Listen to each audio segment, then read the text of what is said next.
What's up, everybody? Welcome back to From the Crypt, and today I'm talking about MaXXXine, the third and final installment in the Ti West X trilogy. Now, of course, Ti West directed X, Pearl, and MaXXXine. MaXXXine was released August 2nd on VOD and July 5th in theaters, and both X and Pearl came out in 2022. Now, there's no release date right now for MaXXXine on like Blu-ray, 4K, and DVD, but I'm sure here in the next couple weeks we'll probably be finding out when it will be, so I'm excited for that, but I'll talk a little bit more about that later. Now, since it's on VOD, YouTube, that's where I bought it off of, Google, Apple TV, Prime, hit those up, find it, knock yourself out. So, before I get started, there's going to be spoilers, so you have been warned. Okay, now, time for my super quick plot synopsis. A porn star tries to become a movie star, but her past comes back to haunt her. That's the best way I could possibly describe the plot of this movie. Okay, so, who's in the movie? We've got Mia Goth returning as Maxine Minx from X, Elizabeth Debicki as Elizabeth Bender, Moses Sumney as Leon, Michelle Monaghan as Detective Williams, Bobby Cannavale as Detective Torres, Halsey as Tabby Martin, Lily Collins as Molly Bennett, Giancarlo Esposito as Teddy Knight Esquire, Maxine's agent, and then Kevin Bacon as John LeBlatt, a dick, or a private investigator, whichever way you want to go. Now, just talking about cast purely, awesome. Everybody did awesome in this movie. Giancarlo Esposito, he's never done a bad movie in my mind. Kevin Bacon, I love him in everything he's in. I mean, come on. He's Ren McCormick from Footloose. Come on. And Mia Goth has just proven herself over the course of this trilogy.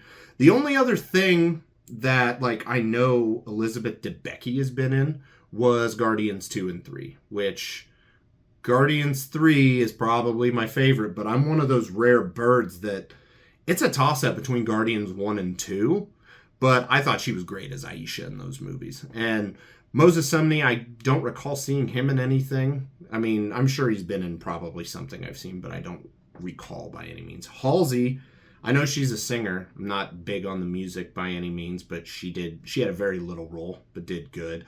Bobby Cannavale's been in a lot of stuff. Ant-Man and Ant-Man and the Wasp. And then Michelle Monaghan, she's been in all kinds of stuff too. But yeah, the casting was just great in this movie. But with this great casting, you have to have a great setting.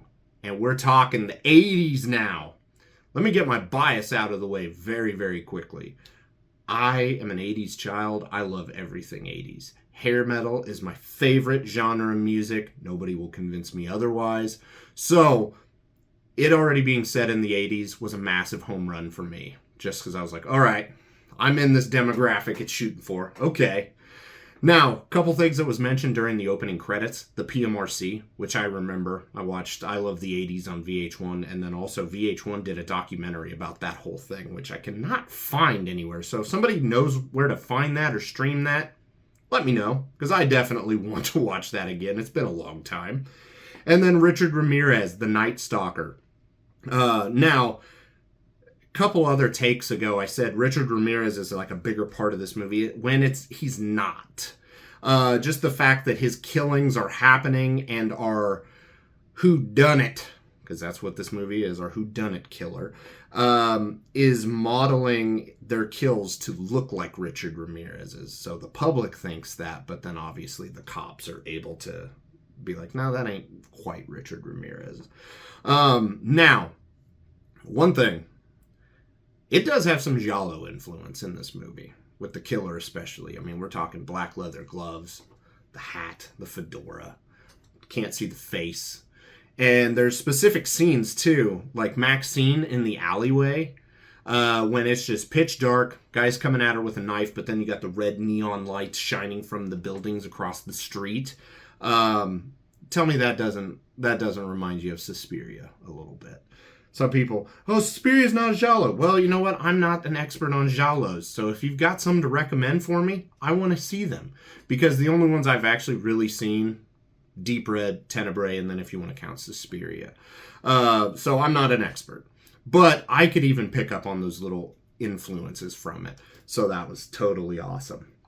Now, part of the reason I wanted to give this movie a second watch, because I did see it the weekend it came out in theaters. And then I just watched it earlier today. And basically just to verify that my feelings for the movie were legit. And I will tell you they are. My first movie-going experience, I was loving it. And then I kind of guessed who the killer was in the first 30 seconds. That is the weakest aspect of this movie, is that you can pick up on who the killer is really, really quick if you're paying it. Like, I don't even think you need to be paying attention, if I'm being honest. Like, just watch it, you'll know. And if you've already watched it, you know now. Like, especially if you've went back and watched it, you're like, oh yeah, no, you can pick up on that really, really early. Second time around, it did not affect the way I watched the movie at all, because I remember when they revealed it, when I saw it in theaters, I was like, oh, they just shit the bed with this one. Frickin' great. I was mad. But through the course of the third act, it actually saved it somehow, which I didn't even think was possible. I was like, oh, this is done. It's done and dead. No. The third act really does, I don't want to say come full circle, but I can't think of the best way to describe it. It saves it. Like, it starts to shit the bed at the beginning of the third act, and then by the end, you're like, yeah, okay. But anyways, I'm talking too much about the end.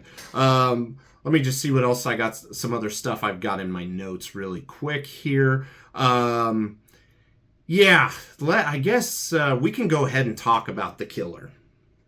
It's her dad, who's previously shown in like videos and on the TVs and X and stuff. But one thing that's super fucked up was MaXXXine was working at a peep show. Put a quarter in, curtain goes up, they dance, diddle the bits, do whatever. Her dad watched that. Let that sink in for a second. Fucking what? Like, oh man. Okay. That's fucked up. I haven't heard anybody else talk about that except for me, so I don't know. It's whatever.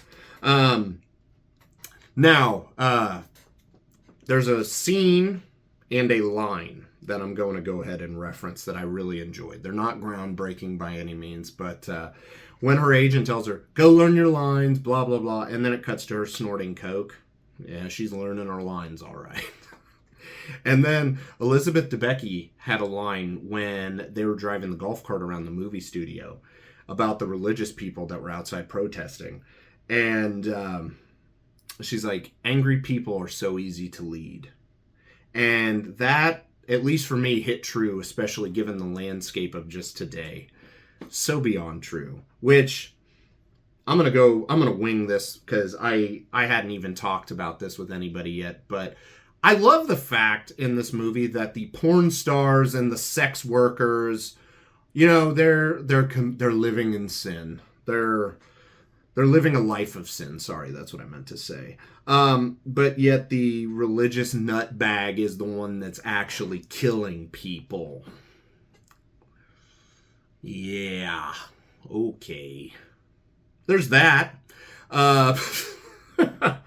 But moving away from that topic, because I don't want to piss everybody off. I love the fact that this movie does open with a quote from Betty Davis. About like, you haven't made it, I'm paraphrasing this, but you haven't made it in this, you haven't became a star without becoming a monster or something along those lines. And then the movie closes with Betty Davis Eyes by Kim Carnes, which I guess I'll go ahead and segue into my next part. The soundtrack for this movie was awesome. Once again, 80s bias, but still, ZZ Top's Give Me All Your Lovin' for the opening.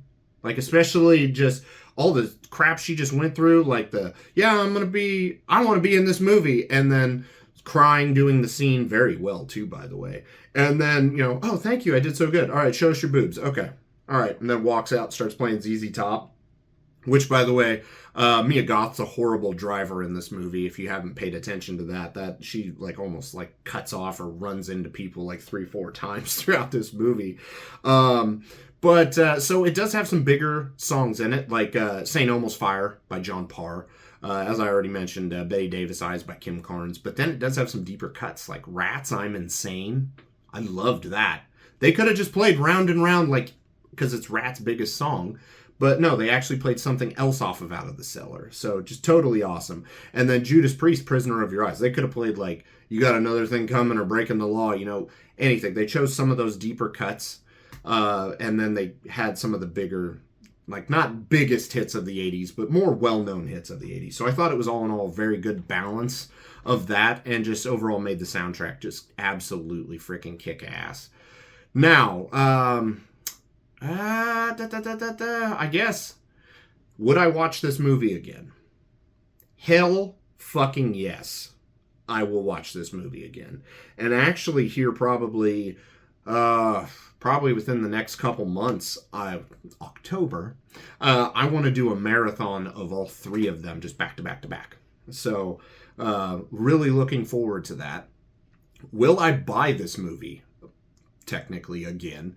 Yes, I want this movie on 4K. I've got X and Pearl as well, so I got to complete the collection, right? Now, what would be the score I would give it? I'm going to go ahead and say I would give this a solid 8.5. It's not perfect, because like I said, the killer reveal I thought was easily the weakest aspect of this movie. But other than that, the performances are great. It's shot very well.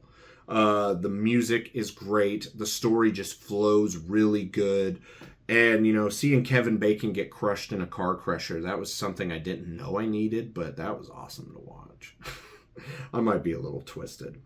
But all in all, great movie. And if you're a fan of horror, or even just a fan of 80s, check this movie out, because it is definitely worth your time. And of course, if you haven't seen the other two, do a marathon like I'm planning on doing, because it's going to be awesome.